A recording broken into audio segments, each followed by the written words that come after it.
నాగర్ కర్నూల్లో సినీ నటుడు ప్రకాష్ పై పోలీస్ స్టేషన్లో ఫిర్యాదు నమోదైంది.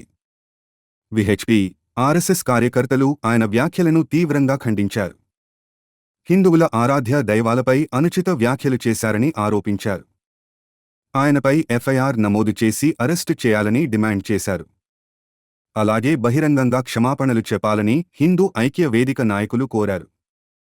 ఈ సందర్భంగా పలువురు నేతలు పోలీసులకు వినతిపత్రం సమర్పించారు.